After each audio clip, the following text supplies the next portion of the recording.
abertura a este evento de hoje, no dia 27 de maio de 2020, ao 23º Simpósio de Estudos Jurídicos e 20º Encontro de Egressos da Universidade Regional do Alto Uruguai das Missões, da URI, campus de Santo Ângelo, especialmente nesta promoção do evento que estamos abrindo agora, na noite de hoje, com esta promoção do curso de graduação em Direito da URI Campus Santo Ângelo e também com o apoio do PPG, né, do Programa de Pós-Graduação em Direito da URI. Nós temos aí cursos de mestrado próprio e de doutorado na área do direito, multiculturalismo, então está nos dando apoio a este evento promovido, então, pela graduação de Direito da URI de Santo Ângelo. Como nós temos aí, informando aos demais, uma certa limitação de horário, nós não vamos fazer grandes referências, mas eu vou fazer a apresentação inicial aqui da nossa ilustre palestrante, doutora Valdete Souto Severo, a quem damos boa noite, boas-vindas, e vou fazer uma breve apresentação a partir dos seus títulos aqui. Teremos a palestra, então, da professora Valdete, e depois teremos como debatedor o aluno, ex-aluno da URI, agora já professor e colega advogado também, Diogo Mota Tibulo, que vai fazer o papel de debatedor na noite de hoje. Eu sou Valdir Garcia Alfaro, sou advogado trabalhista e professor da URI Campus de Santo Ângelo no curso de Direito. Então, gostaria de apresentar a nossa palestrante, a doutora Valdete Souto Severo, que é pós-doutoranda junto ao Programa de Ciências Políticas da URGS, Universidade Federal do Rio Grande do Sul, é doutora em Direito do Trabalho pela Universidade de São Paulo, a USP, e mestre em Direitos Fundamentais pela Pontifícia Universidade Católica, PUC do Rio Grande do Sul. A doutora Valdete atualmente é juíza do trabalho da 4ª Região do Rio Grande do Sul, aqui desde 2001. Também é pesquisadora do grupo de pesquisa Trabalho e Capital da USP e da URGS. É membro da RENAPETS, a Rede Nacional de Pesquisa e Estudos em Direito ao Trabalho e Previdência Social. Quando ela descansa, ela é professora, coordenadora e diretora da FEMARGS, Fundação Escola da Magistratura do Trabalho do Rio Grande do Sul. Além dos cursos já referidos, ela também tem título de especialista em processo civil pela Unicinos, Universidade do Vale do Rio dos Sinos, em São Leopoldo. Tem título de especialista em Direito do Trabalho, Processo do Trabalho e Direito Previdenciário pela Unisc, Universidade de Santa Cruz do Rio Grande do Sul, de Master em Direito do Trabalho, Direito Sindical e Previdência Social pela Universidade Europeia de Roma, UER, Itália, e de especialista em Direito do Trabalho e Previdência Social pela Universidade da República do Uruguai, e é presidenta da Associação de Juízes pela Democracia, gestão 2019-2021, e membro da Associação Latino-Americana de Jueces del Trabajo, os juízes do trabalho, nesta Associação de Juízes da América Latina. É um longo currículo, como já é conhecido, a doutora Valdete tem se destacado na magistratura e tem se destacado também na área do conhecimento jurídico, especialmente na área trabalhista e na área dos direitos sociais, onde ela tem sido, além de brilhante professora universitária, também uma palestrante destacada, que tem, por vezes, doutora Valdete, permita que eu diga, até causado algum desconforto naquelas pessoas que se acomodaram na vida e que não se esforçam por pensar numa mudança para um mundo melhor, que é o que todos nós almejamos. Então, nós queremos saudá-la mais uma vez, desejar-lhe boas-vindas, agradecer por ter aceito o nosso convite para participar deste nosso simpósio da URI de Santo Ângelo, dizer que estamos muito contentes, muito felizes com a aceitação de vossa parte, que tem uma agenda extremamente cheia, e a gente sabe disso.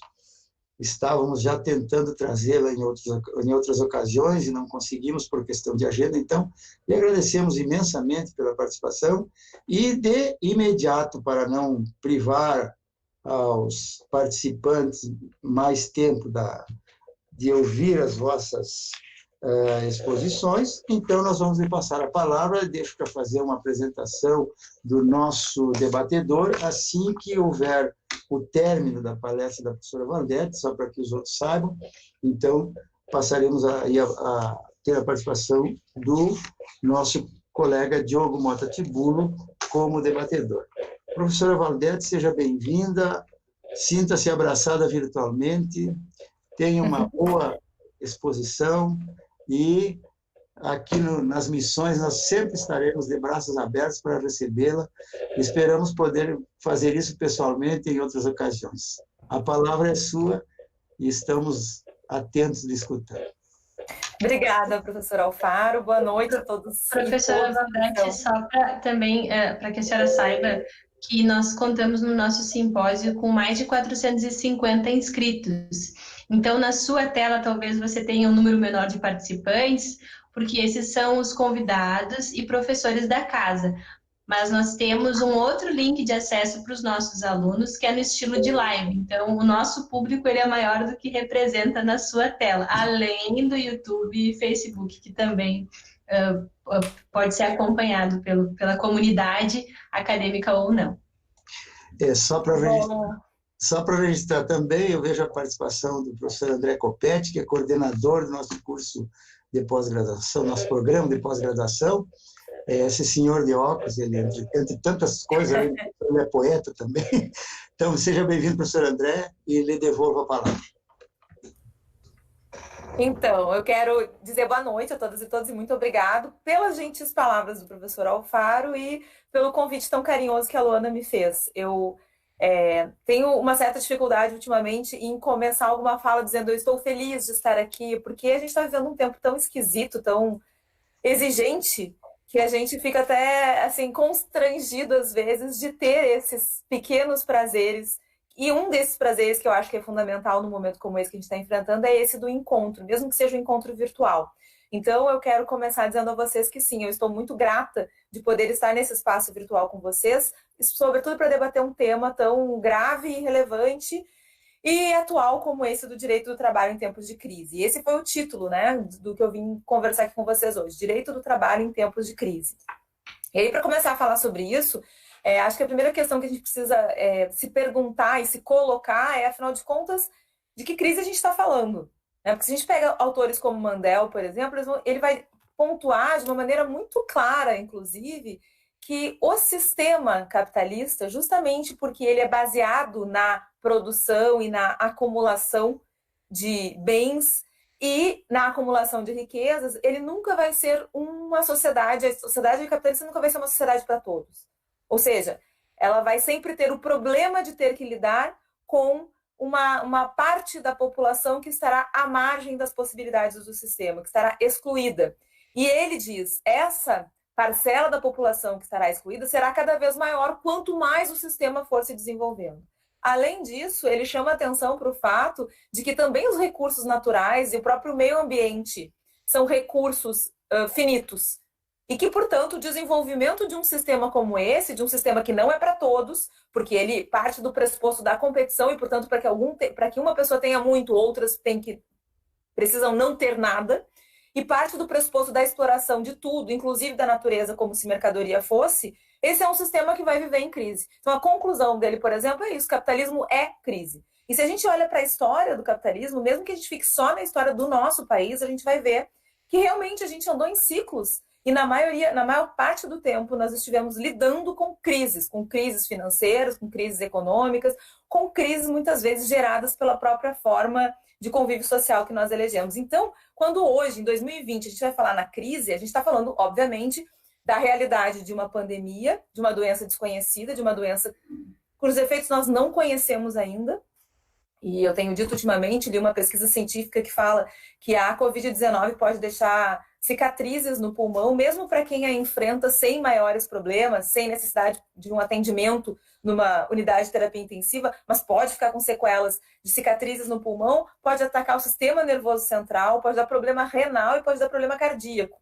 Significa dizer, nós ainda estamos pesquisando e descobrindo o que essa doença pode causar no organismo humano. Então, nós temos uma crise sanitária. E, nesse sentido, essa crise tem uma novidade, que é a novidade de nos colocar diante da possibilidade, inclusive, de ter ameaçada a nossa continuidade como raça humana na Terra. E, ao lado dessa crise, temos uma crise econômica. Essa crise econômica, e esse é o meu ponto principal de debate com vocês, já que nós vamos falar de direito do trabalho, essa crise econômica não é inaugurada pela Covid-19 no Brasil. Eu participei de um debate esses dias em que a outra debatedora dizia: nós estávamos retomando a economia, tínhamos enfrentado a corrupção, estávamos finalmente conseguindo recuperar nossos empregos, e aí vem a pandemia da Covid-19 e atrapalha tudo. Não, isso não é verdade.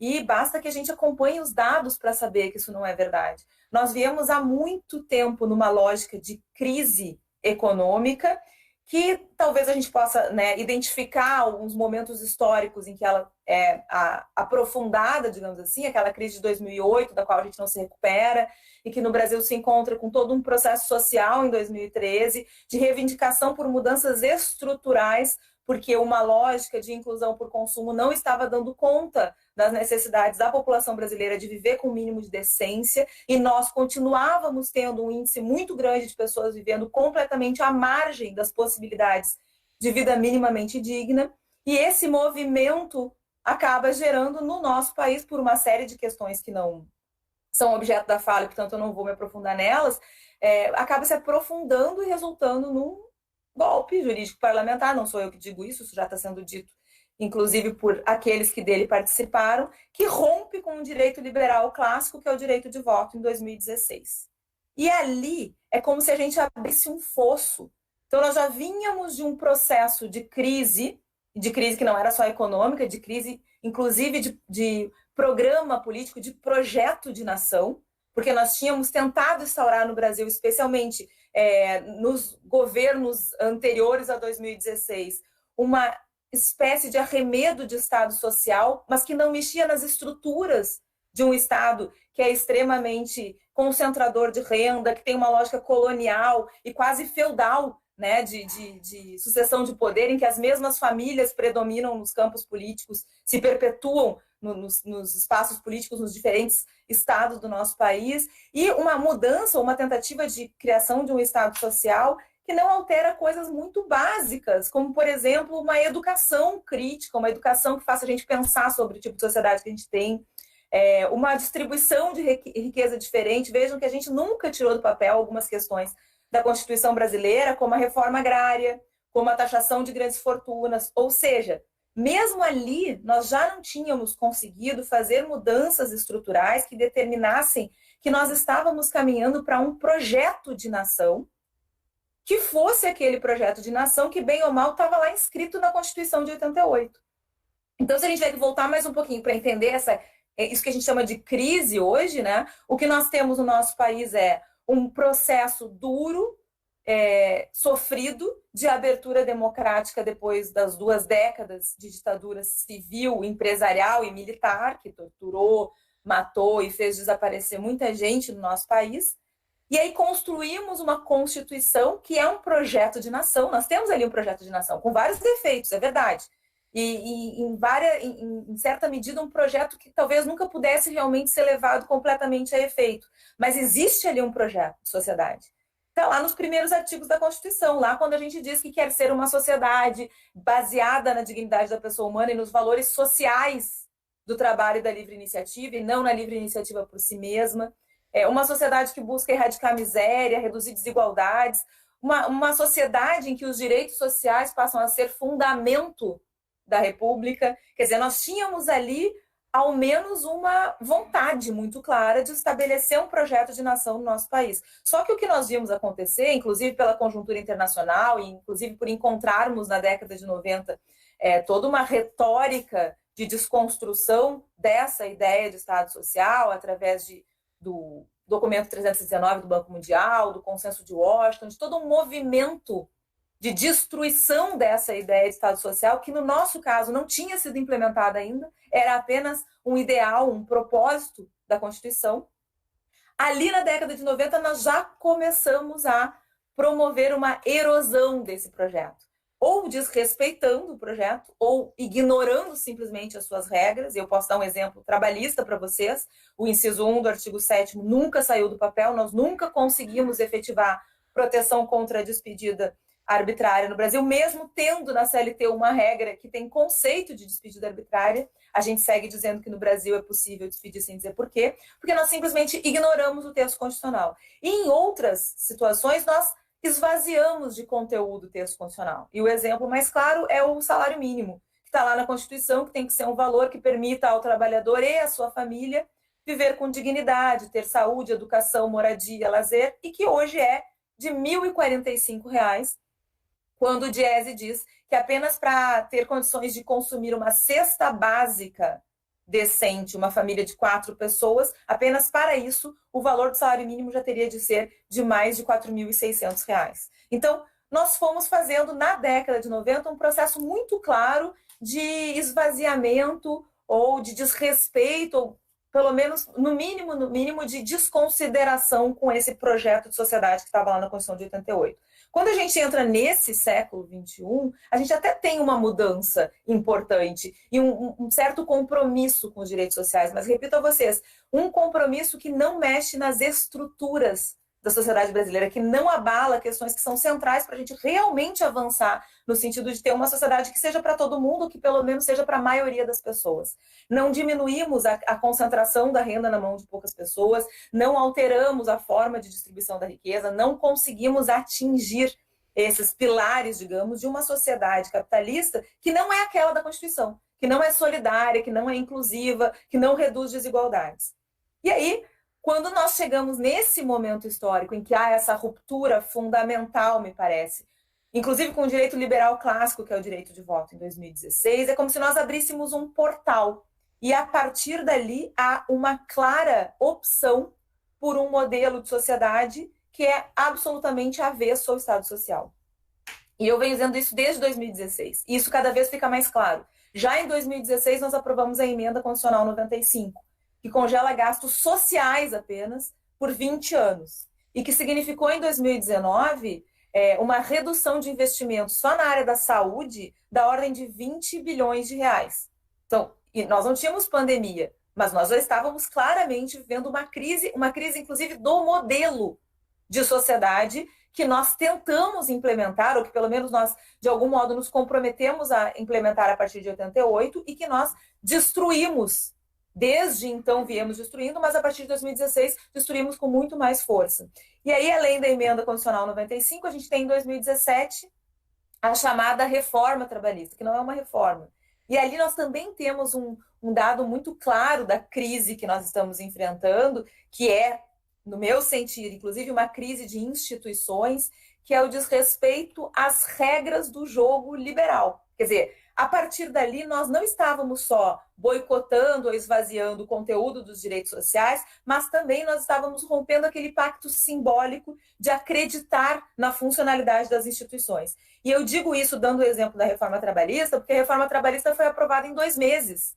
A reforma trabalhista foi aprovada por uma Câmara de Deputados que estava com as portas fechadas. E não porque nós estávamos vivendo uma pandemia, porque simplesmente não deixavam que as entidades da sociedade civil tivessem acesso ao local de votação ou, de algum modo, conversassem ou procurassem convencer os deputados acerca do absurdo que era o conteúdo da Lei 13.467, uma lei que foi gestada dentro do TST, em larga medida, isso foi dito depois. Inclusive, depois nós tivemos algumas pessoas que se pronunciaram como pais da reforma e que disseram isso, que havia um grupo dentro do TST que redigiu boa parte das alterações que foram feitas na CLT. Ou seja, ali nós, mais ou menos assim, a cortina caiu e nós nem disfarçávamos mais, já ali, em 2017, já não disfarçávamos mais o fato de que as instituições republicanas só são funcionais quando interessa e que podem ser atropeladas ou desrespeitadas quando for do interesse de quem detenha o poder na ocasião.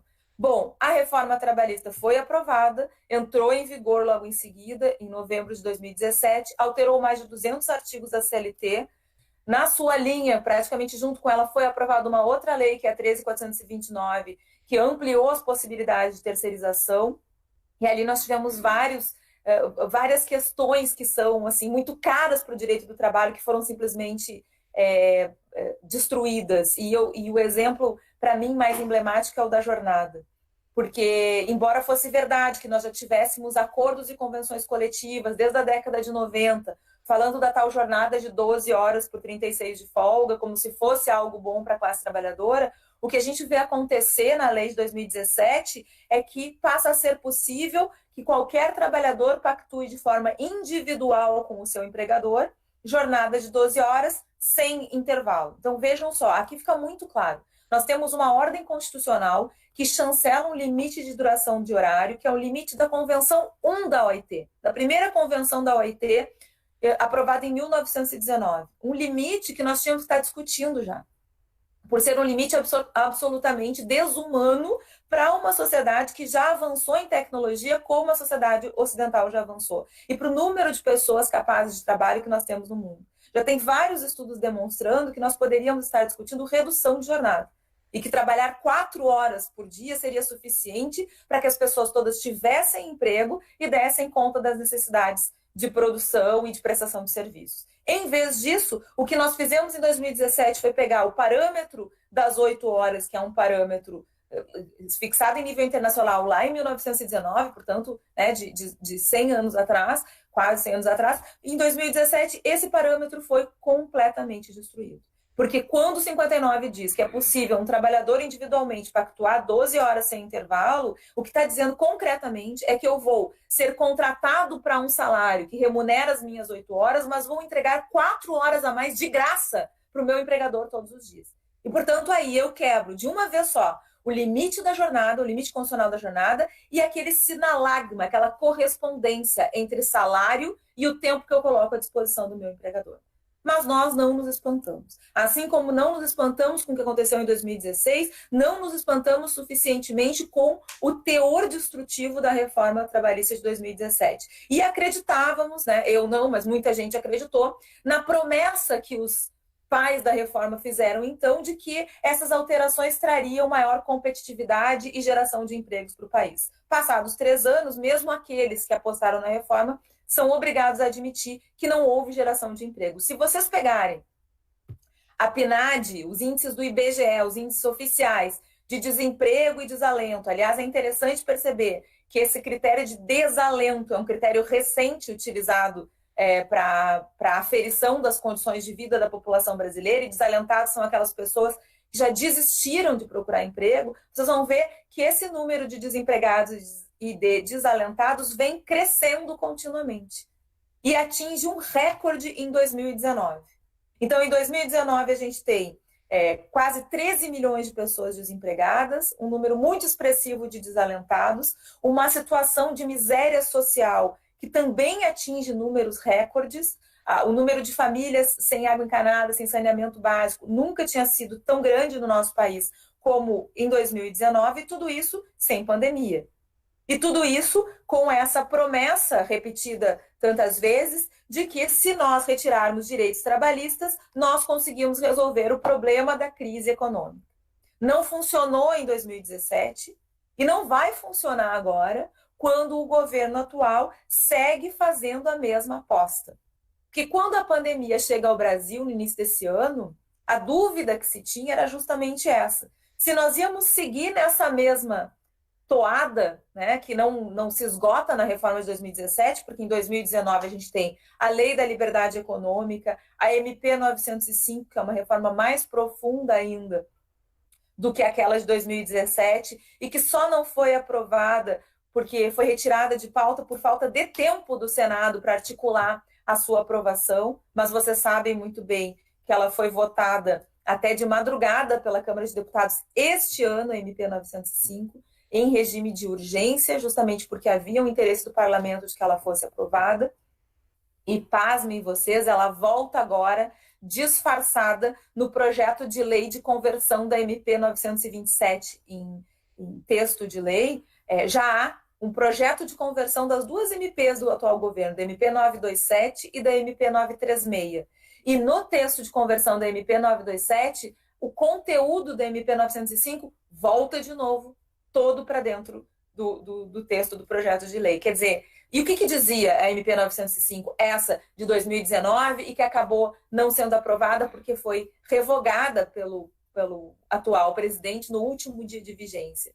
Dizia que é possível extensão de jornada com compensação ainda mais elástica do que hoje, que não há mais sábado como dia útil não trabalhado para os bancários, que o domingo não é mais o dia preferencial de descanso, retirava a condição remuneratória de várias verbas, mexia em vários outros direitos trabalhistas, inclusive em questões processuais muito graves. Falando, por exemplo, na possibilidade do trabalhador e do empregador irem a um cartório, registrar lá um acordo extrajudicial e, com isso, ficarem impedidos de acesso à justiça. Ou dizendo, por exemplo, eliminando praticamente a questão de juros e correção monetária para os créditos trabalhistas. Isso e mais várias outras alterações. Pois essa medida provisória, que acabou sendo revogada, agora está de novo num projeto de lei que vai entrar em votação logo em seguida na Câmara dos Deputados. O que eu quero dizer com isso, gente, é que essa proposta, essa ideia de destruir o projeto de Estado social que há na Constituição e que nós sequer conseguimos efetivar, essa ideia que alguns de nós pensávamos que se alteraria em função da pandemia, porque, afinal de contas, uma crise sanitária exige do Estado proteção social, amparo a quem vive do trabalho, e basta a gente pensar que se a crise nos exige, por exemplo, isolamento social, e isso significa para todos aqueles que estão trabalhando como autônomos e que no Brasil são cerca de 40% da classe trabalhadora que está na informalidade. Isolamento social significa para essas pessoas impossibilidade de renda. Então, nesse momento em que há necessidade do isolamento e que isso vai significar impossibilidade de renda para quem é autônomo, impossibilidade de produção para quem empreende e, portanto, dificuldades de pagamento dos salários de quem é empregado, o que se esperava é que houvesse uma alteração de rota e que então o governo dissesse, ok, nós tínhamos uma ideia de que era preciso destruir o direito social do trabalho para salvar a economia. Os resultados da reforma de 2017 já mostram que isso não é verdade. E, claro, eu tô falando desse jeito aqui com vocês, mas eu sinceramente não acredito que aqueles que apostaram na reforma realmente pensassem isso. Para mim, esse é só o argumento que eles utilizaram para aprovar o desmanche que aprovaram em 2017. Mas digamos que eles acreditassem. 2020 seria o momento para dizer, bom, 2017 não trouxe o efeito que nós esperávamos. E agora nós estamos diante de uma crise sanitária. As pessoas estão confinadas em suas casas, aquelas que têm casa para confinar-se, e nós temos uma margem, uma parcela da população brasileira muito grande de pessoas que não tem sequer condições de confinamento, de isolamento social. Então, agora nós precisamos do Estado. E vejam que vários países liberais fizeram isso. E isso não é sequer apostar no projeto de sociedade que está na Constituição, é simplesmente compreender que sem uma política estatal forte para a manutenção da renda das pessoas que vivem do trabalho e das empresas que efetivamente produzem no país, não há como evitar a barbárie, não há como evitar o caos. Pois, para o espanto daqueles que achavam que pudesse haver uma mudança de rota, o que aconteceu foi um aproveitamento da pandemia. A pandemia sendo utilizada como desculpa para seguir com a mesma agenda de destruição dos direitos sociais. E eu digo isso claramente porque, se vocês olharem a exposição de motivos da MP 927, da MP 936, da MP 946, que é aquela que extingue o PIS e que autoriza uma liberação muito baixa de FGTS, contrariando, inclusive, a Lei 8.036, que já fala na possibilidade de liberação em caso de desastre natural. Se vocês olharem as exposições de motivo dessas leis, está lá. Estamos vivendo uma pandemia, o estado de calamidade exige que o governo haja, e aí vai agir fazendo o quê? MP 927, estimulando o teletrabalho e sugerindo que seja do empregado a responsabilidade pela organização do ambiente de trabalho e pelas despesas que decorrem do trabalho em casa. E nós sabemos que trabalhar em casa custa. Custa mais energia elétrica, custa o custo de uma internet de qualidade, e estou falando de novo, né? Isso para aquelas pessoas que têm condições de estarem isoladas em casa e de trabalharem de forma remota. A MP 927 vai falar em suspensão do contrato sem pagamento de salário, vai falar que a Covid-19 não é doença laboral, a não ser que haja nexo causal, vai dizer, num artigo extremamente perverso e simbólico do que é essa forma de lidar com os direitos sociais, que se descortina de forma muito mais clara a partir de 2016, que é uma forma de apostar, na verdade, na eliminação e na miséria das pessoas. Vai ter um artigo lá na medida provisória 927 que vai dizer que os profissionais da saúde podem pactuar, por acordo individual, o prolongamento da jornada para além das 12 horas. Então, percebam, gente. Nós temos uma reforma trabalhista que diz que esses trabalhadores podem pactuar individualmente, serem contratados pelo salário de 8 horas, pactuarem que vão trabalhar 12, portanto, entregar 4 horas de graça para o empregador, e podem vender o intervalo. Ou seja, essas pessoas podem estar em ambiente hospitalar, num ambiente absolutamente insalubre, prejudicial à saúde, por 12 horas consecutivas, a metade do seu tempo de vida no dia, e tá tudo certo, porque a reforma já autoriza esse acordo. Aí acontece uma pandemia, que significa dizer que os profissionais da saúde vão estar num ritmo de trabalho muito mais intenso, desgastante e adoecedor. Porque eles vão estar dando conta de todas as doenças que são colaterais ao efeito da pandemia e das pessoas contagiadas pela Covid-19. E, portanto, vão estar, inclusive, em contato diário com mais de uma pessoa contaminada. Aí o que vem dizer o governo diante disso? Vamos reduzir a jornada desses profissionais e poupá-los para que eles possam atuar durante todo o período de crise sanitária e não adoeçam e morram? Não. A MP 927 vai dizer: esses profissionais podem, por acordo individual, estender a jornada para além de 12 horas para compensar quando for possível. Não é nem para receber hora extra, é para compensar quando for possível. Então, essa é uma regra que não foi considerada inconstitucional até agora, que está ali prevista no projeto de lei que pretende converter a MP 927 em texto legal, portanto, num texto do legislativo e não uma medida do executivo, e é de uma perversidade impressionante. O resultado disso qual é? O Brasil é recorde em número de profissionais da saúde afastados pelo contágio da Covid-19 e mortos em função do contágio por Covid-19. Quer dizer, é isso que alguns autores chamam de necropolítica. É utilizar deliberadamente pessoas, e vejam como é algo realmente estrutural da política que tem sido feita hoje no nosso país, porque não prejudica apenas os profissionais da saúde. Essa deliberada utilização desses profissionais como escudos humanos, que vão ter que trabalhar até a exaustão e que, portanto, vão adoecer e vão morrer trabalhando, não os prejudica apenas, prejudica toda a sociedade. Porque cada profissional da saúde afastado por adoecimento é um profissional a menos para cuidar das outras pessoas que adoecerão. Então, é essa lógica que segue embalando os atos do governo atual. E a MP 936 vai dizer o quê? Possível reduzir salário e jornada por acordo individual com o patrão. E aí eu quero chamar a atenção de vocês para algo que eu tenho tentado enfatizar, porque me parece que a gente vem de um caminho de tantas distorções em relação ao direito do trabalho, a gente aceitou tanta violência contra a classe trabalhadora, como a violência da terceirização, como a violência do banco de horas, como a violência da jornada de 12 horas, que nós acabamos chegando no momento atual sem muitas vezes perceber a gravidade do que nós estamos discutindo. Vejam, nós estamos num momento de crise sanitária, em que as pessoas estão sem poder trabalhar e nas suas casas quando possível, portanto, com aumento de despesas. No momento de crise sanitária, o governo propõe redução de salário. No Brasil, a maioria absoluta de quem vive do trabalho e é empregado, a maioria absoluta dessas pessoas recebe entre 1 e 3 salários mínimos. O que significa dizer que elas recebem no máximo 3 mil e poucos reais.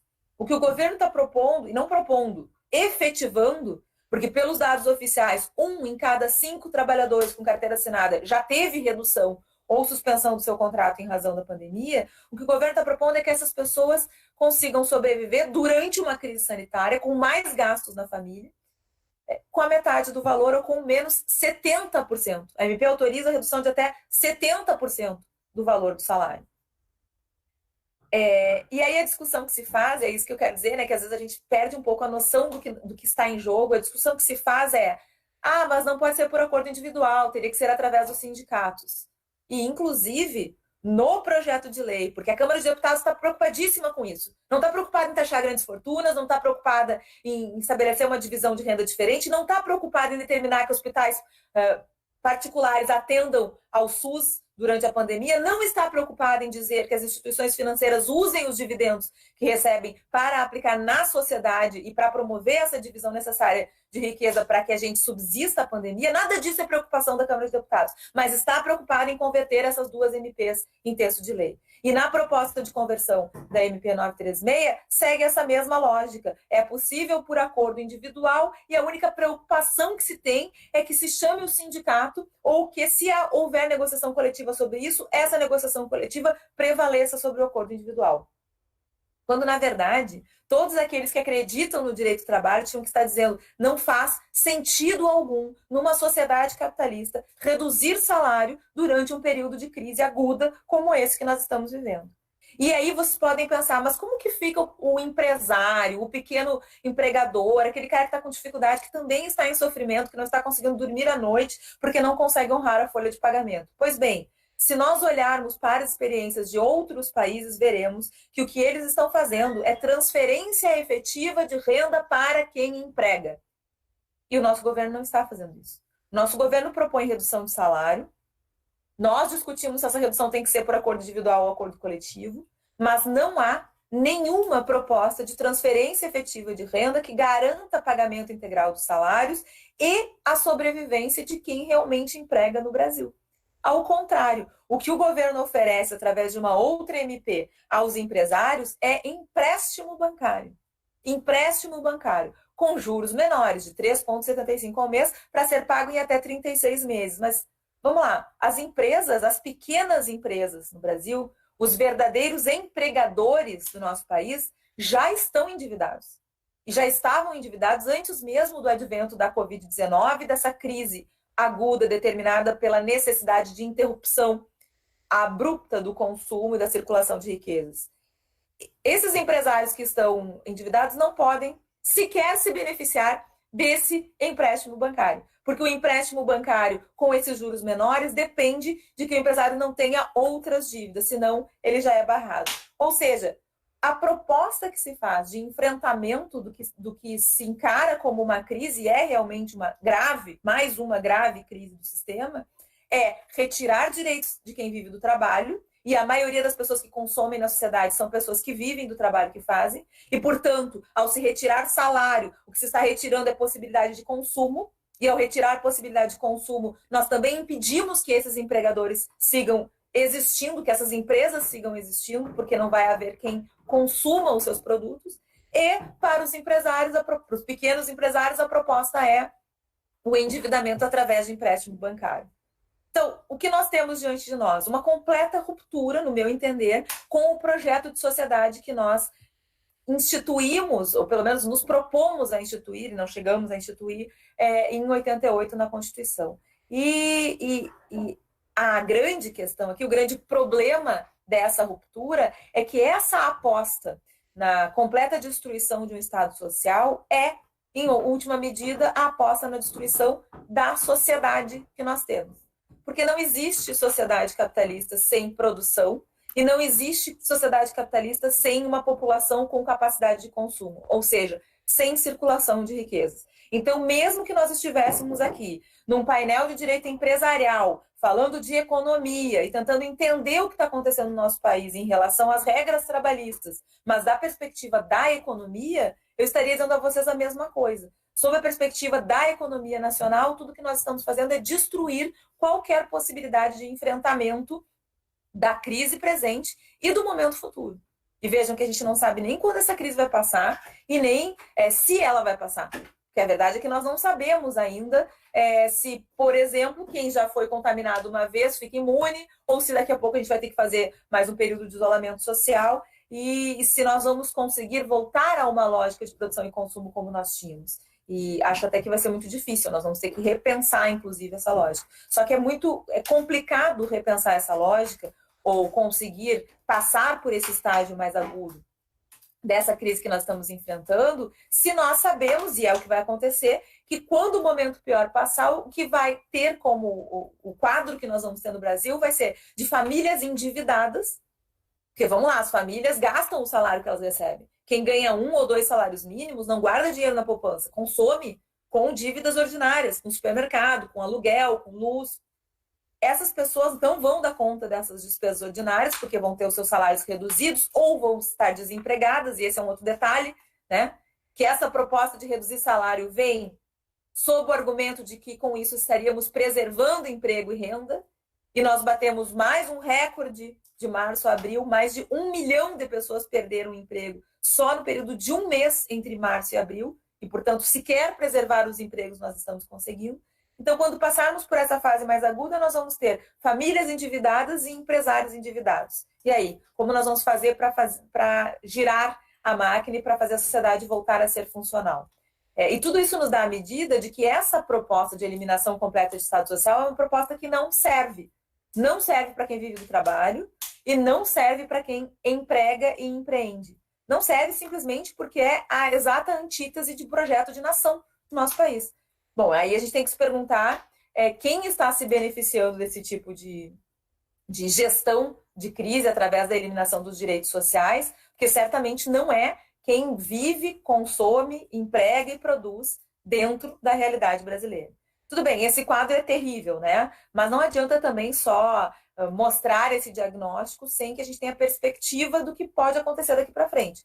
E aí o que eu quero dizer para vocês, já para ir finalizando essa parte inicial da minha fala, é que nós estamos vivendo um processo histórico extremamente hostil para os direitos sociais, um processo histórico que não repete experiências passadas, tem algumas similitudes, mas não repete experiências passadas, porque ele é mais profundo da perspectiva da exclusão social do que qualquer outra experiência que nós já tivemos no nosso país, e mais profundo, inclusive, da perspectiva da retórica, do discurso de eliminação do outro, que se dá disfarçado, mas que se dá de modo muito claro nessas propostas legislativas que eliminam direitos que são essenciais para as pessoas sobreviverem fisicamente. Vejam, nós estamos falando de propostas de medidas executivas e agora propostas de conversão em lei, de regras que impedem as pessoas de pagarem as contas no final do mês ou de se manterem adequadamente com uma alimentação saudável, etc. Então, o que nós estamos vivendo é realmente muito grave, mas é um processo histórico. E como qualquer processo histórico, não há nada dado, não há nada definitivo. Então, dizer a vocês que é possível vislumbrar que existe uma gestão que está sendo feita de eliminação dos direitos sociais e que isso significa uma aposta na barbárie, uma aposta na destruição de qualquer possibilidade de construção de uma nação no nosso país, não significa dizer que isso vai necessariamente acontecer, mas sim que nós temos uma tarefa importante pela frente, porque, afinal de contas, nós somos essa sociedade.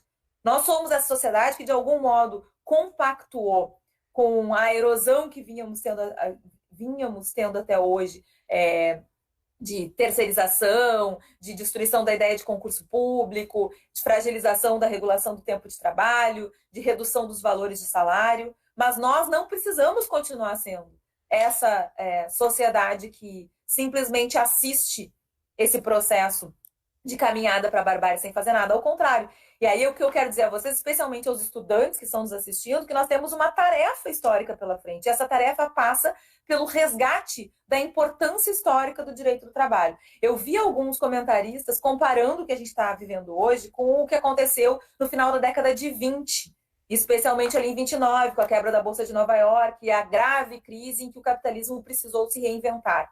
Vejam, naquele momento histórico específico, o país mais liberal e capitalista do mundo, que é os Estados Unidos, que é a referência para tantas pessoas, enfrentou a crise aguda econômica com um pacote de medidas trabalhistas. E esse é só um exemplo de vários outros exemplos históricos que demonstram a própria criação da OIT ao final da Primeira Guerra Mundial, em 19, que demonstram que o direito do trabalho não resolve os problemas da economia, mas ele é um freio de contenção para essa ânsia destrutiva do sistema do capital, que é fundamental, inclusive, para que a sociedade subsista. Ou seja, para que haja circulação de riquezas, para que haja consumo, o direito do trabalho é essencial. Então, a nossa tarefa histórica é justamente recuperar essa importância histórica do direito do trabalho, recuperar o fato de que o direito do trabalho está centrado numa ideia de proteção a quem trabalha, não porque os trabalhadores são hipossuficientes ou porque precisam de atenção especial, e sim porque regular a relação de trabalho é essencial para que a maioria das pessoas possa viver com o mínimo de dignidade e, portanto, para que valha a pena viver em sociedade. Nós precisamos resgatar essa noção de que existem regras de proteção a quem trabalha, porque se não houver, numa sociedade em que a maioria absoluta das pessoas precisa trabalhar para sobreviver, isso vai significar que não vai mais valer a pena viver em sociedade. E aí o que a gente está arriscando é realmente o caos, porque viver em sociedade tem que valer a pena. Então a nossa tarefa histórica é esse resgate do direito do trabalho e a sua aplicação. E a sua aplicação comprometida com essa premissa, de que o direito do trabalho importa para o modelo de sociedade que a gente tem, é um dique de contenção para as características objetivas desse sistema, que não é um sistema inclusivo, que não é um sistema para todos, mas é a única maneira que nós temos hoje de enfrentar a crise que nós estamos vivendo e de construir uma realidade social em que valha a pena viver em sociedade. E encerro dizendo a vocês que, no meu sentir, o direito do trabalho é um caminho apenas, porque é com ele que nós vamos dar condições materiais às pessoas que vivem do trabalho, inclusive para que elas possam pensar novas formas de convívio social, porque esse modelo de sociedade que nós temos hoje já mostrou que não funciona, já deu sinais de esgotamento e nós precisamos construir algo novo antes que seja tarde demais. Eu agradeço a atenção de vocês e fico à disposição para as perguntas.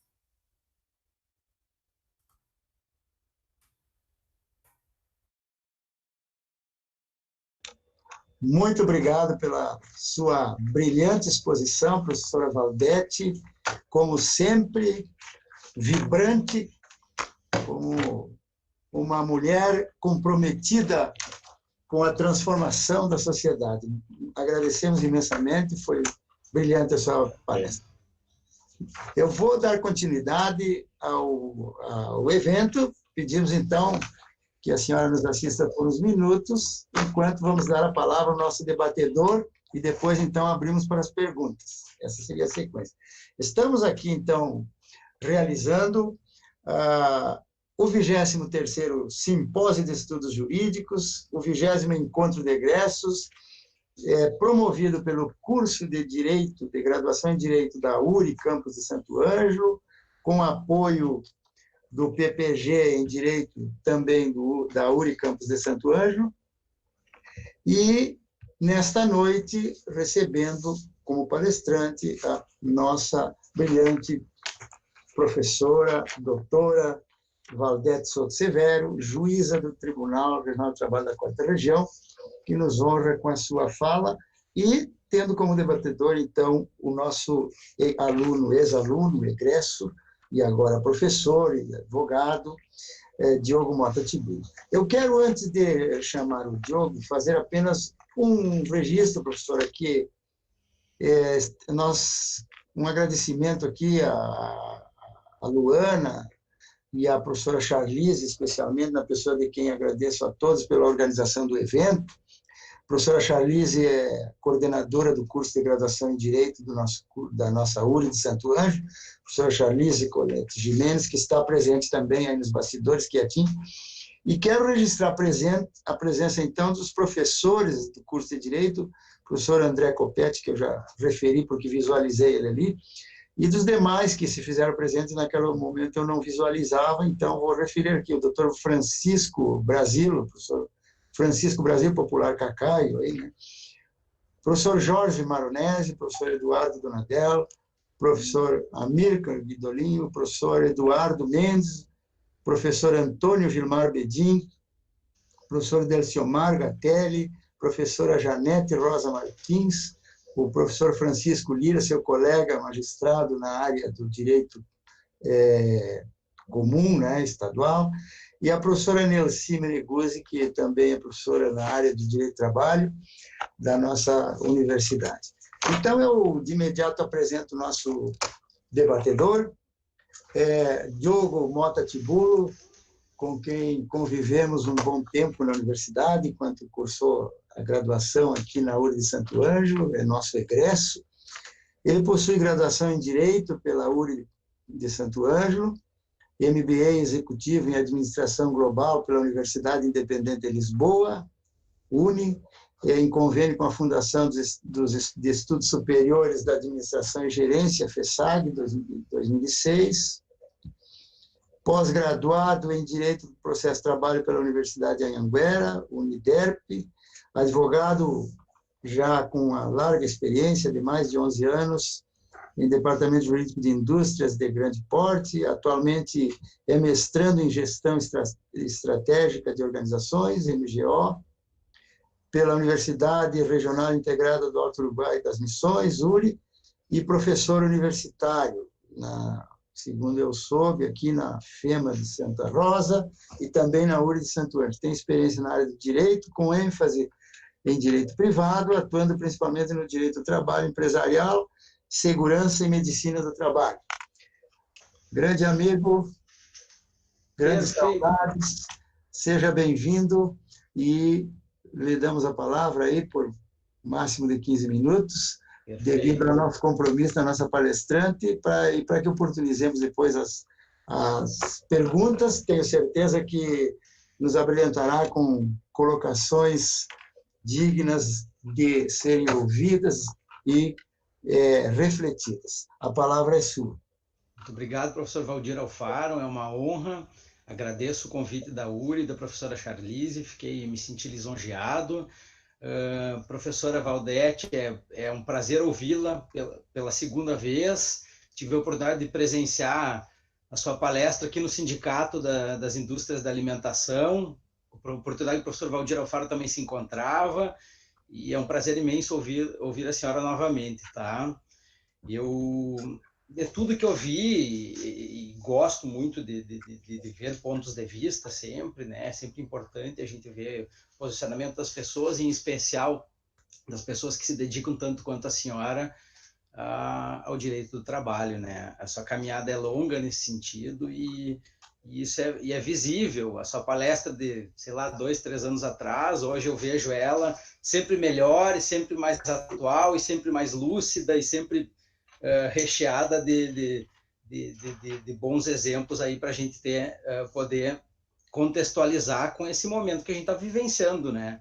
A gente está vivenciando um cenário desafiador, talvez sem precedentes na nossa história, e ele causa uma grande preocupação. A nossa presidente do TRT, doutora Carmen Gonzalez, em artigo publicado na Zero Hora, no dia 1º, falou que é o cenário mais desafiador que a gente já encontrou no direito do trabalho. Isso causa preocupação a todos. A senhora externou diversos motivos de preocupação, né? E que envolvem muito questões governamentais, né? E o que me fica para mim de preocupação, enquanto operador do direito, né, é a preocupação com o sentido prático disso. O que a gente, enquanto operadores do direito, pode fazer no dia a dia ali para tentar respirar, né, para tentar fazer com que o resultado de tudo isso não seja mais desastroso do que está sendo.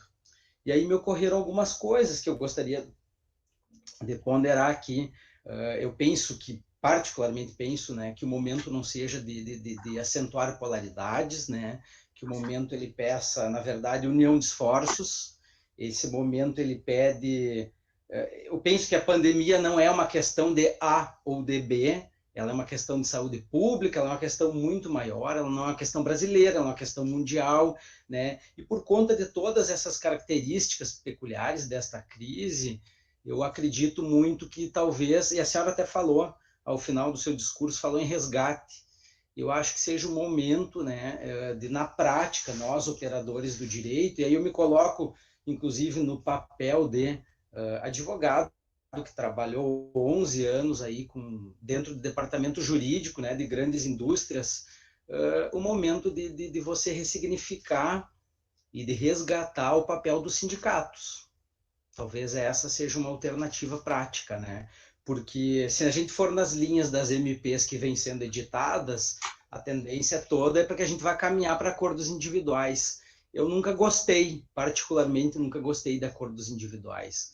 Eu sempre vi no acordo coletivo um valor maior.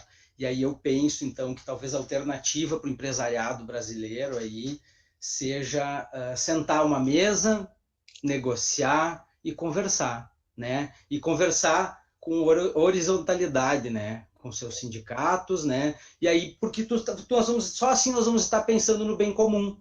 Eu não posso polarizar e pensar em empregados de um lado, empregadores do outro. Não é o momento não pede isso. O momento pede, e a senhora falou, a gente vai morrer enquanto sociedade. Se a gente pensar assim, nós vamos morrer enquanto sociedade. A Carmen Gonzalez também falou naquela reportagem da Zero Hora, ela falou que a gente só vai se dar por conta agora do quanto a gente é interdependente. Enquanto eu dependo do trabalho do outro, o outro depende do meu. Então, assim, é pensando em tudo isso que eu acho que a palavra de ordem aqui talvez seja, na prática, né, o resgate da negociação coletiva. Momento importantíssimo, histórico para o Brasil aí, e recomendação que eu daria para um cliente meu: olha, não procurem acordos individuais, procurem negociar isso coletivamente, porque até ali na frente, se nós formos vivenciar uma demanda trabalhista decorrente deste período de crise, é a oportunidade, inclusive, de se for questionada alguma cláusula de acordo coletivo, de se chamar um sindicato, entendeu? De se chamar o sindicato a lide, né? Por ser litisconsorte necessário. Então, assim, é unir esforços, é dar as mãos e corresponsabilizar todo mundo, entendeu? Eu acho que não sei, penso que seria uma alternativa prática para todo esse cenário terrível e sem precedentes que a gente vem vivendo.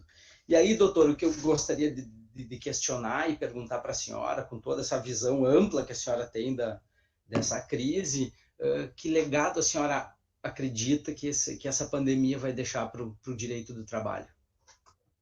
Obrigado. Muito obrigado pela primeira participação do Diogo Tibulo. Então, de imediato, devolvo a palavra para a doutora Valdete, para que teça suas considerações, né?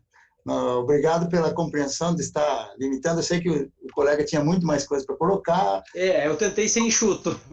Mas vamos ir vendo, ainda temos um tempinho que nós precisamos liberar a doutora, que ela, por incrível que pareça, sai daqui um pouquinho para uma outra fala. Não sei como é que ela resiste, mas, em todo caso, existem fenômenos na natureza. Professora Valdete, com a palavra novamente. Obrigada. Bom, eu acho que o legado é de várias ordens, né? Porque se a gente pensa, por exemplo, no que a pandemia, o evento pandemia causa nas relações de trabalho, é uma mudança radical, né? Na forma como a gente convive socialmente, na ocupação dos espaços públicos. Então, daria para falar um tempão sobre esse efeito da pandemia, que vai ser repensar a forma, por exemplo, a produção industrial vai ter que ser repensada, tanto pela a forma mesmo de consumo, quanto pela forma como é feita a produção industrial em alguns lugares. Aqui no Sul, por exemplo, a gente teve, aqui na região metropolitana, mas também em Erechim, teve problema com contaminação de trabalhadores em frigoríficos, exatamente porque a lógica de trabalho em frigorífico é uma lógica que não está preparada para uma situação de pandemia. E não me parece que essa vai ser a última vez que nós vamos enfrentar uma pandemia. Nós vamos enfrentar outros eventos assim. A nossa forma de viver gerou a Covid-19 e nada nos garante e nem nos autoriza a pensar que não geraremos outras formas de adoecimento, talvez até mais perversas para o organismo humano do que essa. Então, essa é uma perspectiva. Da outra perspectiva, tem essa questão de como se comportar em relação ao estado social. Me parece que o que a gente pode ter como legado da pandemia é o reencontro da necessidade de apostar nos direitos sociais, que era algo que já vinha sendo assim, maltratado, digamos assim, no nosso país há muito tempo. Não é o que está acontecendo. Não é isso que o governo está fazendo. Mas acho que essa é uma tarefa de quem lida com o direito do trabalho. Acho que sim, reforçar a negociação coletiva é fundamental, mas uma negociação coletiva diferente também. Porque o que a gente viu acontecer, e a reforma trabalhista de 2017 um bom demonstrativo disso, é que várias das alterações que foram incluídas na CLT, retirando direitos dos trabalhadores, são frutos de negociações que já chegavam ao Poder Judiciário antes mesmo da reforma. Então, nós precisamos de negociação coletiva e de atuação do sindicato, sim. Eu acho que o sindicato não sei se nessa formulação, se essa formulação já não se esgotou, mas, enfim, a organização, a luta coletiva é a principal via de construção de uma sociedade melhor, eu não tenho dúvida disso. Agora, deve ser uma luta coletiva que realmente exerça a sua função histórica. A função histórica do sindicato é melhorar as condições de vida do trabalhador. Se o Estado já regula a relação jurídica entre capital e trabalho com o mínimo, não há necessidade, não há coerência, não há razão histórica para que haja um sindicato para reduzir salário, um sindicato para fazer banco de horas, um sindicato para dizer que a regra da não extensão da jornada em ambiente insalubre não serve para aquela categoria. Então, acho que, nesse sentido, a atuação sindical é fundamental, mas ela também precisa ser repensada. E eu espero que um dos legados desse momento atípico que a gente está vendo seja justamente isso, que o sindicato reencontre a sua função combativa. E aí eu quero dizer assim que não é tão sedutor e agradável falar em combate quanto é falar em conciliação, em todos do mesmo lado. Eu não tenho dúvida de que os efeitos da pandemia afetam a todos, e não só quem vive do trabalho. Mas também não tenho dúvida de que é preciso, esse resgate do direito do trabalho e da função do sindicato é preciso ser feito da perspectiva de que o direito do trabalho tem uma razão histórica para existir, e essa razão não pode ser capitulada, essa razão não pode ser relativizada, como vem sendo relativizada desde a década de 90, porque o resultado da relativização é o que a gente tem aí. É um direito do trabalho completamente descosturado e atualmente uma legislação trabalhista, inclusive, que mal serve a sua função histórica. Quase nem se justifica mais. É difícil. Inclusive, se a MP 905, se os termos da MP 905 voltarem realmente à discussão e forem de algum modo aprovado, vai ser muito difícil a gente continuar defendendo a existência da Justiça do Trabalho. Porque vai ser um órgão de poder judiciário com toda uma estrutura de poder separada para aplicar um direito empresarial. Não vai fazer sentido nenhum. Então, a gente precisa ter sentido. O direito do trabalho precisa resgatar o seu sentido e os sindicatos também. Acho que é isso. Tá. Bom, eu, por uma questão de lógica, consulto o Diogo se ele quer fazer algum complemento em relação à resposta. Uma pequena colocaçãozinha com o assunto relacionado também, até a doutora pincelou alguma coisa nesse sentido, com relação ao home office, doutor, o teletrabalho. Pergunta, ele é o nosso herói ou o nosso vilão aqui da pandemia? Porque assim, todo mundo está se valendo disso. Nós, nesse momento, estamos nos valendo de ferramentas tais, né, para poder interagir. Mas, assim, ao final disso tudo, vai ser o herói ou vai ser o vilão? Antes da resposta, eu só pediria licença para associar com a pergunta de um aluno, do Rafael Pérez Bach aqui, que eu acho que tem relação, professor. Se ela gravou a pergunta aí, eu vou acrescentar, vem na mesma linha. Pelo que entendi, a senhora defende que o Estado interfira na economia, incentivando empresários por meio de subsídios. Como fazer isso sem endividar ainda mais um Estado que já tem 88% do seu PIB para pagar dívida pública? Corte de impostos, burocracias trabalhistas, não seriam mais efetivos até para incentivar investimentos estrangeiros? Então, acho que vai na mesma linha aí, se puder, para favorecer a resposta. Obrigado. Bom, então eu vou começar pela última. Assim, em primeiro lugar, por que a gente está preocupado em favorecer investimentos estrangeiros? Isso é uma pergunta que a gente precisa fazer, né? Porque da perspectiva da economia nacional, nós temos que estar preocupados em favorecer e incentivar produção nacional e não investimentos estrangeiros. A segunda questão acho que a resposta está na própria pergunta. Por que a gente paga 80% do PIB em dívida pública? Se a gente for olhar as origens dessa dívida, inclusive, é muito questionável que ainda exista uma dívida a ser paga. Existem vários estudos demonstrando que o Brasil já pagou várias vezes o valor da sua dívida pública, mas, claro, como existem juros e formas de cálculo e alguns momentos históricos que foram determinantes para os países periféricos ficarem ainda mais endividados que os países centrais, segue havendo essa dívida cada vez maior. Mas se nós não pagássemos dívida pública, nós teríamos uma medida muito mais eficaz e que nos daria muito mais grana para distribuir entre as pessoas que empregam e que vivem do trabalho, do que simplesmente cortando salários.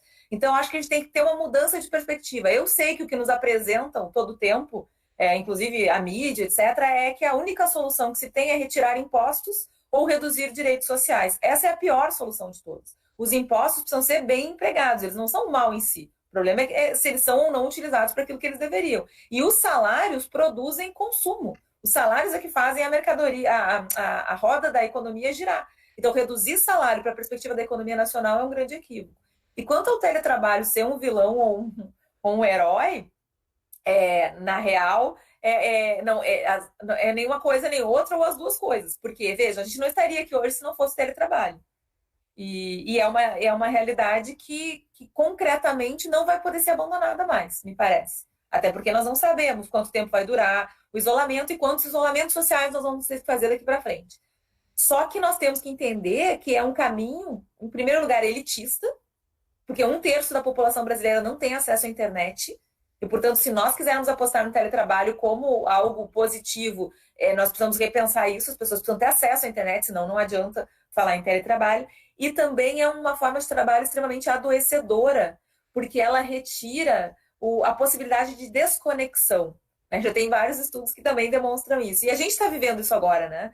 A gente trabalha, vai ali, faz alguma coisa de casa, volta e passa todo o dia envolvido com o trabalho. A gente perde aquela possibilidade de realmente cumprir a jornada de trabalho e viver para além do trabalho. E isso é muito sério, porque isso se soma no teletrabalho ainda ao adoecimento físico que essa forma de trabalho causa, que é a questão da Lerdort, a questão do posicionamento, da visão, etc. Então, isso já tem estudos, inclusive, mostrando, né, especialmente no Poder Judiciário, que apostou no processo eletrônico e no teletrabalho já há algum tempo, e que está contando com um número de servidores adoecidos muito maior do que se tinha antes.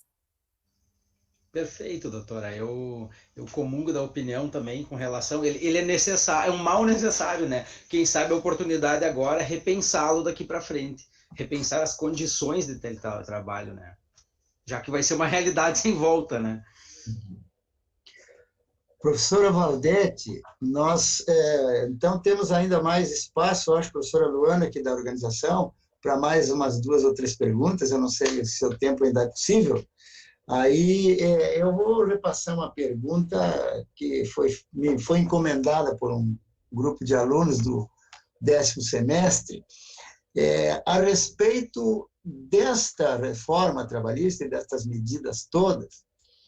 E aí, inclusive, entra a parte da Previdência, tenho certeza que o professor Nerci estava se mexendo na cadeira para perguntar de Previdência, que tem uma certa ligação, porque quando a senhora diz que a diminuição de salário diminui consumo, diminui arrecadação, diminui previdência, né? Então, não entendo qual é o raciocínio que se faz ao diminuir salário, porque se o Estado já está endividado, diminui salário, diminui consumo, diminui impostos, e não paga-se a dívida da Previdência, cada vez é menos gente pagando Previdência, quer dizer, nós vamos cada vez ter mais dívida. Mas, enfim, a pergunta não é minha, então eu vou repassar.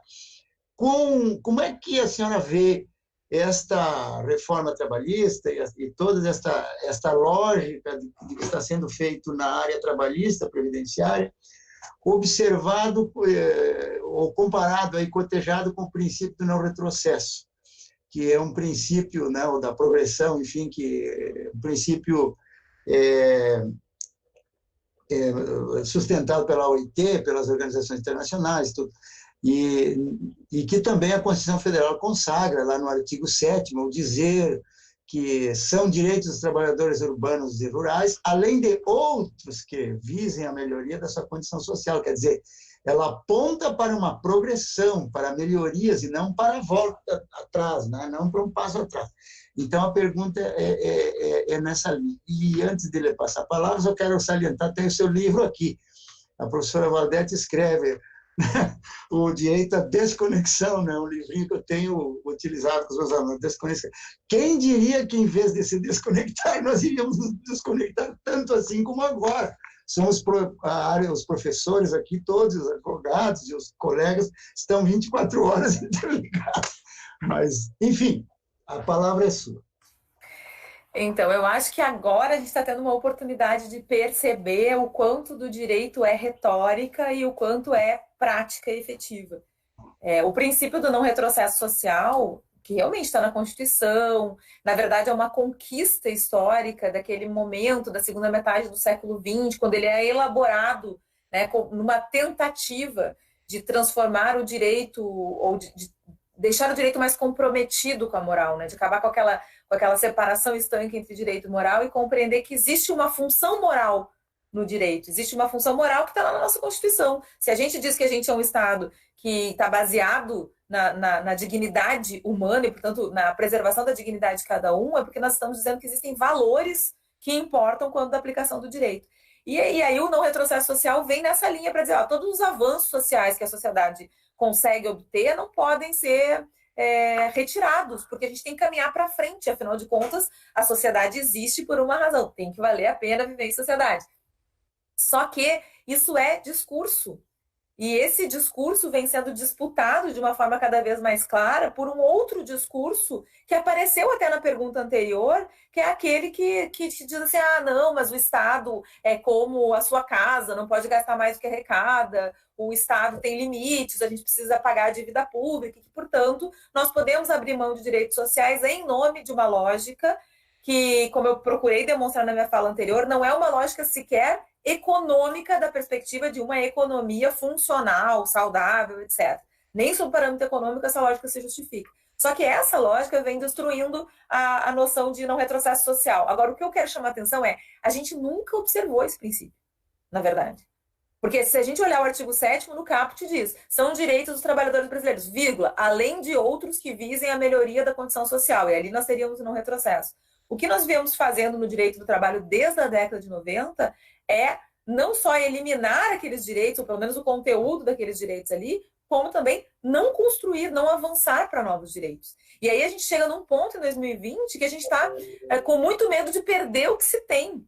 E o que se tem já é um arremedo daquilo que está proposto na Constituição.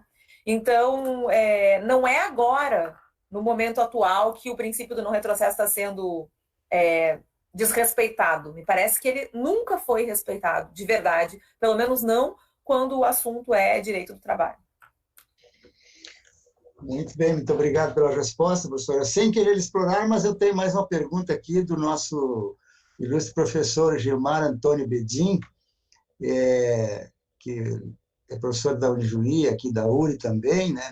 Foi nosso orientador numa ocasião aí lá no curso de mestrado na Unijuí. O professor, ele faz a seguinte colocação. Professora Valdete, olá, eu concordo com a sua análise, mas sou mais otimista com a Constituição de 88. A senhora não acha que o Estado Social criará novos mecanismos de resistência? Tomara, professor Bedin. Eu costumo brincar que eu sou uma otimista patológica. Ultimamente eu tenho tido mais dificuldade com o meu otimismo, mas eu sempre tive uma visão otimista também da construção dos direitos sociais, inclusive da força da aplicação dos direitos sociais para tensionar esse modelo de sociedade que a gente tem e para dar a condição para que a gente crie um outro modelo de sociedade. Mas não sei se essa força está na Constituição, ou pelo menos não na Constituição formal. Eu concordo com o professor no sentido de que se nós tivermos uma vontade de Constituição, ou seja, se nós materializarmos aquele projeto de sociedade que está na Constituição de 88, que é muito mais do que as regras da Constituição, mas é aquele propósito de construir uma sociedade menos desigual e uma sociedade solidária, se nós nos comprometermos com esse propósito, aí nós temos chance. E é por isso que eu falei no final da minha fala, depende da gente mesmo, não é algo dado, não existe processo definido. Não, o direito do trabalho não terminou, o direito do trabalho está aí. E, inclusive, o Diogo falava da preocupação com questões práticas. Pois bem, há uma tarefa para a advocacia trabalhista de construir teses, de resgatar teses, mas não de construir teses para tentar adaptar, por exemplo, regras como a da medida 927, da medida provisória 927 à realidade. Não, construir regras para demonstrar que essa medida, por exemplo, promove um boicote à Constituição Federal, construir teses para resgatar esse projeto de sociedade. Aí tudo bem. Se nós, como intérpretes aplicadores do direito, realmente exercermos essa tarefa de resgatar o direito do trabalho, de construir teses para dizer por que não tem garantia contra despedida até hoje no Brasil. Eu quero a efetividade do inciso 1 do artigo 7º. Eu quero a aplicação da Convenção 158 da OIT, porque, afinal de contas, o parágrafo 2º do artigo 5º diz lá que todos os tratados e convenções internacionais de que o Brasil seja parte são direitos fundamentais em âmbito interno. Ou seja, nós precisamos da ousadia de ir além daquilo que está posto, inclusive para que o direito do trabalho se torne efetivo como nunca foi. Aí nós vamos poder falar de uma resistência desse projeto que foi criado em 88. Muito bem. Bom, olha, eu acho que acontece em meio virtual, acontece tudo isso, né? Bom, professora, o professor Gilmar Bedin está agradecendo a sua resposta. Eu não sei se a professora Nercy quer fazer algum questionamento. Eu ainda tenho uma outra pergunta que é um pouco mais técnica, eu não sei, não estaria bem no contexto, mas, enfim, eu sei que a professora Valdete é daquelas que não foge da briga, né? Da briga no bom sentido, da briga científica, fundamentada, né? Com a sua experiência na magistratura, inclusive, a senhora tem todo um tato para lidar aí com as divergências. Enquanto alguém pensa na outra pergunta, eu pergunto o seu tempo, professora. Nós não queremos lhe prender. Tem ainda uns 10 minutos aí? Uns 5 minutos, mais ou menos? 10 minutos, tem sim. Se eu encerrar 5 para as 9, está ótimo. Tá bom. Então, nós vamos organizar o evento assim. Ó. Como nós aqui ainda temos muitos participantes que não aparecem aqui na sala, que estão na outra sala em formato de live, como a gente diz, os alunos, a gente pede ao Diogo que permaneça aí, que nós ainda vamos trocar uma ideia e vamos lhe fazer mais uma pergunta e depois nós liberamos a senhora com bastante sentimento aqui, porque, na verdade, gostaríamos de ficar com a senhora presa aqui, conversando por muito mais tempo sobre o assunto, que é um assunto muito atual, muito palpitante, que está nos ajudando a nos enriquecer. Pode falar, Diogo. Aproveitando esse tempinho, então, e a gente tem ouvido muita asneira ultimamente, mais do que em qualquer outro tempo da nossa vida, né? E entre algumas coisas que vieram à tona nesse momento de pandemia aí, diz respeito ao artigo quase esquecido lá, 486 da CLT. Eu queria que a senhora esclarecesse para nós um pouquinho, assim, ó, porque há uma certa confusão com a extensão e o alcance deste artigo, e se ele fecharia com o momento ou não, se ele seria pertinente ou não, porque é muito provável que ele vá ser resgatado aí, né, daqui para frente, doutora. Obrigado. Isso. Bom, obrigado, Diogo. Casualmente deu coincidência que era a pergunta que um aluno tinha solicitado aqui também. Perfeito, sobre essas paralisações, né, que os governos federais, os governos municipais e estaduais, então, forçaram, né, aquela famosa indenização ali. Que indenização é essa? Qual é a extensão dessa indenização? O governo federal está usando isso como instrumento para intimidar prefeitos a cancelarem o isolamento social. Isso. Quando a paralisação é determinada pela autoridade, poderia haver dever do Estado indenizar esse prejuízo. Né? Então, eu não vou manifestar, ouvir primeiro a professora Valdete, e, claro, entra aí talvez o problema da força maior, que vai se interligar nesse assunto, então eu passo a palavra diretamente para a professora. Microfone. Sim, eu estou até chegando aqui no artigo para fazer a leitura para vocês, mas não consegui chegar nele ainda. Porque ele fala de extinção do estabelecimento por fato do príncipe. Isso, cheguei. Então, fala assim, no caso de paralisação temporária ou definitiva do trabalho motivada por ato de autoridade municipal, estadual ou federal, ou pela promulgação de lei ou resolução que impossibilite a continuação da atividade. Não é o que a gente está vivendo. O que a gente está vivendo é uma necessidade de isolamento social que independe, inclusive, de determinação de autoridade, porque decorre de uma circunstância de saúde que vai além das possibilidades de regulação jurídica. A gente não tem como regular que o vírus vai afetar desse jeito ou daquele jeito determinada sociedade, e havendo uma contaminação muito grande, é só a gente pensar o seguinte: se agora os governos federais e municipais que determinaram o lockdown, por exemplo, fechamento total das atividades, sério, não está liberado, pode abrir tudo, e aumentar muito o número de contágios, as pessoas vão querer fechar. os estabelecimentos e vão ter que ficar em casa porque é uma situação de crise sanitária. Então, me parece que esse artigo não é aplicado nesse caso. E mais, ele fala na paralisação que implica extinção da empresa. E aí teria que implicar a extinção da empresa para poder ser utilizado. Também não é o caso, né? Ou pelo menos não é o caso de todos. Eu li alguma coisa a respeito dependeu da vontade desses governos, né? É uma questão mundial, é muito além do Brasil, né? Além fronteira, não é um ato discricionário de um governo local ali, né? Exato, essa é a grande questão. Não é um ato de autoridade. O 486, óbvio que o 486 não, né, o legislador na época nem imaginava a possibilidade de uma pandemia, mas de qualquer forma, o que ele está regulando é a declaração, por exemplo, de que uma atividade é proibida, como aconteceu com os bingos, né? E aí sim é um ato de autoridade que está impedindo o funcionamento. No nosso caso, não é um ato de autoridade, é uma crise sanitária, uma pandemia, é uma outra situação.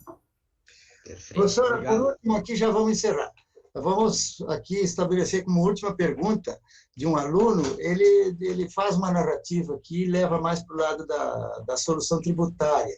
Ele cumprimenta a senhora, que é uma explanação brilhante, no tocante aos ataques que estão sofrendo os direitos trabalhistas, e gostaria de ouvir a sua opinião se nos dias atuais as legislações estão sendo construídas pelas classes empresariais, ou seja, pela classe que sempre ditou as regras do Brasil.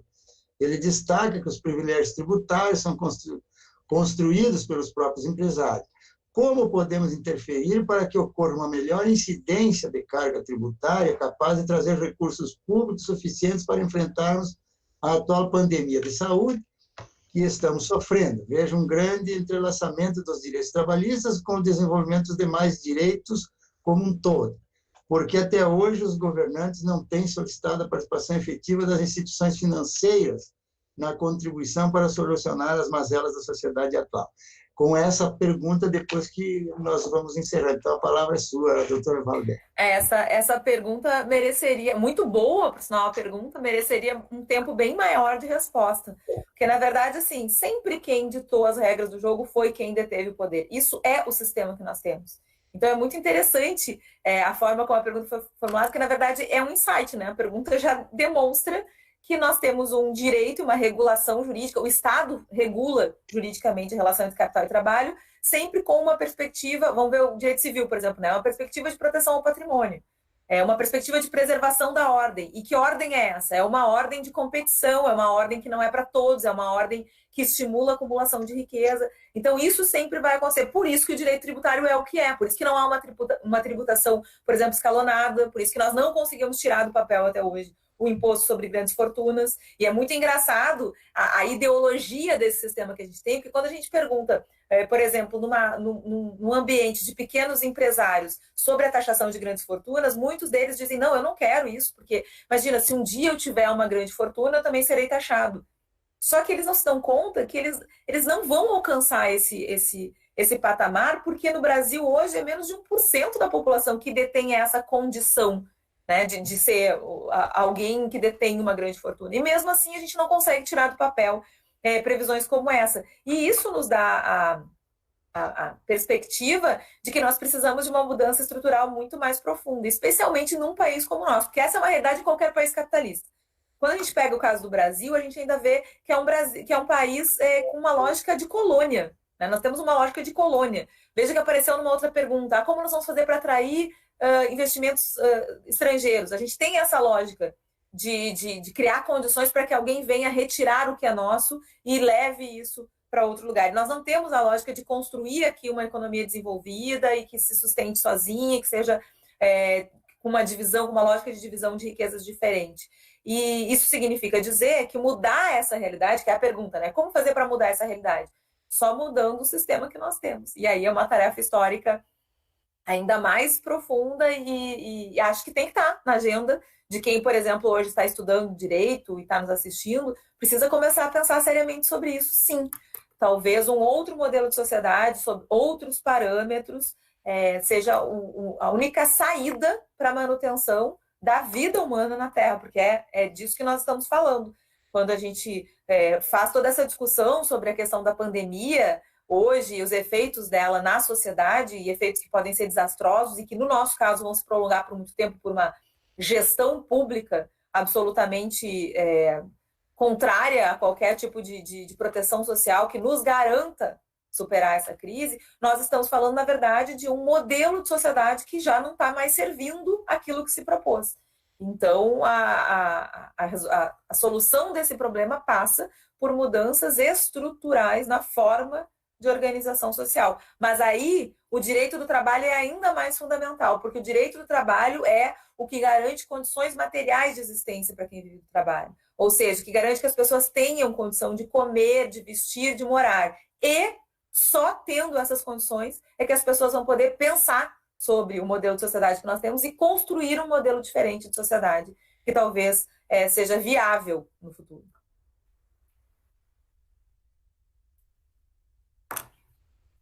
Agora é o professor que está sem som. A gente vai, de vez em quando, erra uma marcha aqui na pilotagem. Professora, nós estamos no horário, falta 1 minuto do horário limite que a senhora me deu. Nós queremos agradecer a sua participação e eu vou, antes de tudo, colocar algumas coisinhas rápidas aqui. Primeiro que os demais participantes podem aguardar que vamos aí oportunizar que o Diogo dê mais alguma explanação, aproveitando esse tempo, né? E liberando a professora exclusivamente porque ela tem compromisso, senão nós não a liberaríamos de jeito nenhum. Então, professora Valdete, queremos lhe agradecer profundamente, mais uma vez, dizer que nós ficamos muito felizes com a sua participação, tomara que a senhora tenha fôlego suficiente para outra participação que a senhora tem agora, para outro público aí, que, enfim, tenha energia, como a senhora sempre demonstra. A sua posição nos enriquece bastante, nos leva a também ter um pouco de esperança para que o mundo possa se transformar em algo melhor, não apenas colocando naquela dualidade A e B, empregado e empregador, né? Mas também olhando, tendo esse olhar mais universal sobre a realidade do nosso problema e do nosso país, e, inclusive, apontando caminhos. E a gente tem que pensar mesmo, como diz um samba da utopia por aí, que diz assim que, né, se o mundo andar para trás, vou escrever num cartaz a palavra rebeldia, né? E se a gente desanimar, eu vou colher no pomar a palavra teimosia. Essa música a Luana canta um dia, ela vai ter tempo para cantar para a senhora. Se acontecer, afinal, de entrar em nosso quintal a palavra tirania, peguemos o tambor e o ganzá e vamos para a rua gritar a palavra utopia. Né? Então, nós temos que acreditar em nós. Muito obrigado. Lhe dou a palavra para suas considerações finais e agradecemos imensamente a sua presença, não sem antes dizer que queremos tê-la em outro momento com mais tempo. Muito obrigado. Muito bom. Muito obrigada, professor. Obrigada, Diogo, pelo diálogo e especialmente Luana pelo convite. Eu vou, mas eu os deixo com os votos de que a gente possa, em um futuro próximo, estar presentes no mesmo ambiente e que já tenhamos passado por esse momento mais exigente aí da nossa história. Obrigada de novo e até a próxima. Bom debate aí para vocês. Um abraço. Até a próxima. Muito obrigado. Fique à vontade para... Bom, então, para não deixá-lo assim, como quem caiu de paraquedas, vou dizer que a professora Luana e a professora Charlize, que estão aqui assessorando na retaguarda, né, que são as organizadoras aqui no momento presentes, vamos colocar a palavra à disposição, me autorizaram aqui, para que você possa fazer algo mais da sua exposição, que eu tenho certeza que era bem mais ampla, e pedindo uma certa escusa, porque a gente acabou limitando em razão do tempo. Nós não tínhamos essa perspectiva aí que a professora tinha tempo limitado, mas, como vocês viram, ela é muito requisitada. Então, passamos a palavra para que tu faça a tua exposição. Perfeito.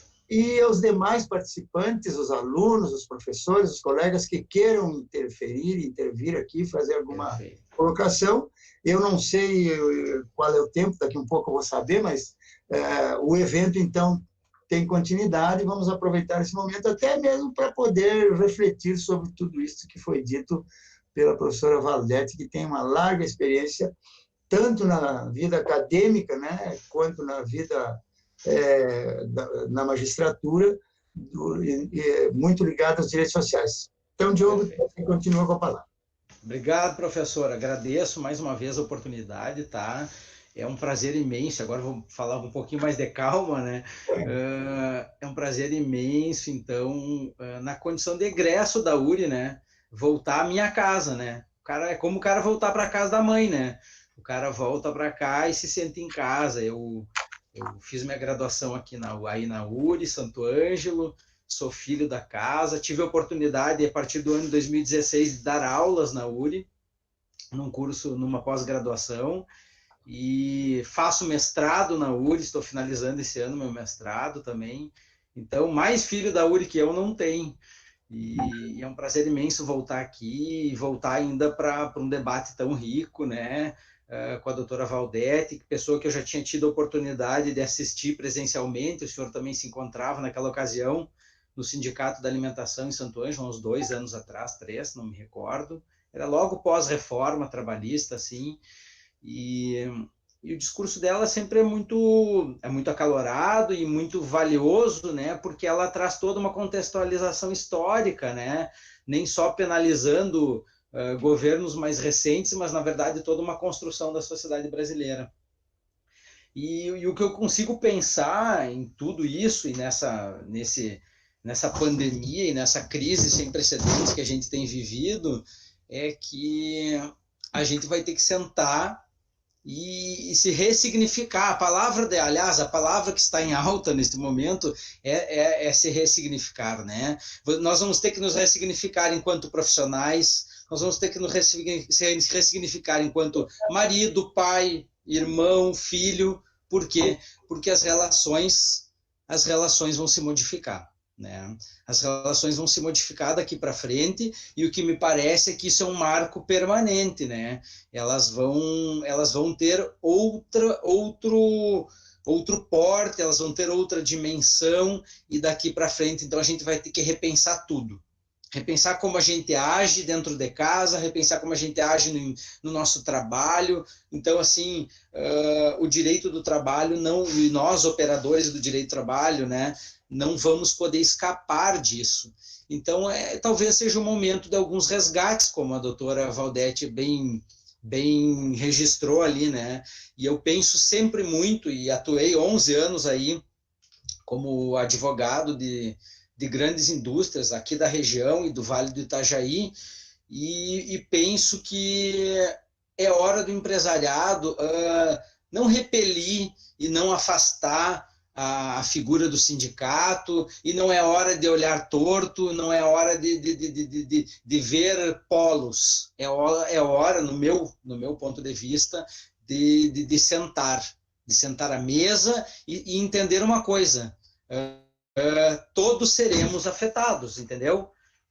Esse desmanche, esse resultado danoso de uma pandemia vai afetar a todos. Então, não tem só um lado prejudicado. Todos os lados vão ser prejudicados, e resgatando aqui até a fala da nossa desembargadora, a doutora Carmen Gonzalez, presidente da RT, está tudo interligado.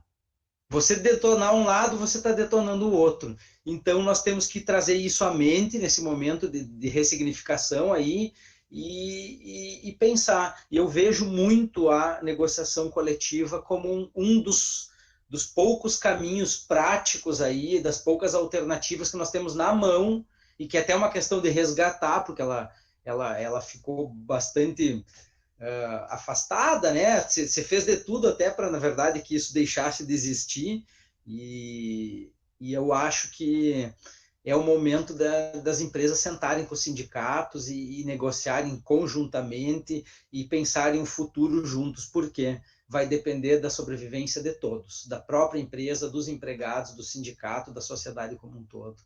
Eu não sei, as considerações que eu gostaria de fazer, entendeu? E outra, penso muito que neste momento é o momento de transparência, né? É o momento de se atuar com a maior transparência possível, porque só a transparência é que vai trazer a segurança jurídica necessária que uma crise desse porte pede. Entendeu? Só a transparência é que vai permitir, então, que o Poder Judiciário dê credibilidade para os teus atos, né?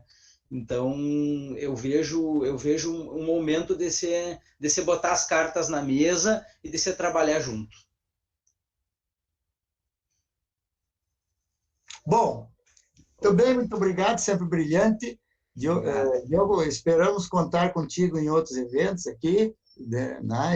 Foi um grande prazer, de certo modo, mexer com a minha geografia afetiva aqui, na medida em que convivemos na sala de aula e agora não tem nenhuma paga mais importante para um professor, né? E os colegas, meus colegas que estão aqui assistindo sabem disso, do que ver o discípulo chegar e passar de nós, de preferência por ultrapassar. A gente vai ficando e a gente vai ficando para trás pelo decorrer do tempo, as mudanças da cultura, as mudanças sociais, e o professor fica ali. Então, aliás, a Luana, por exemplo, está aí correndo atrás, organizando tudo isso, trabalhando em 3, 4 turnos, ela já está, como é que é? Interligada 24 horas por dia. A professora Charlize também, eu tenho certeza que está aí.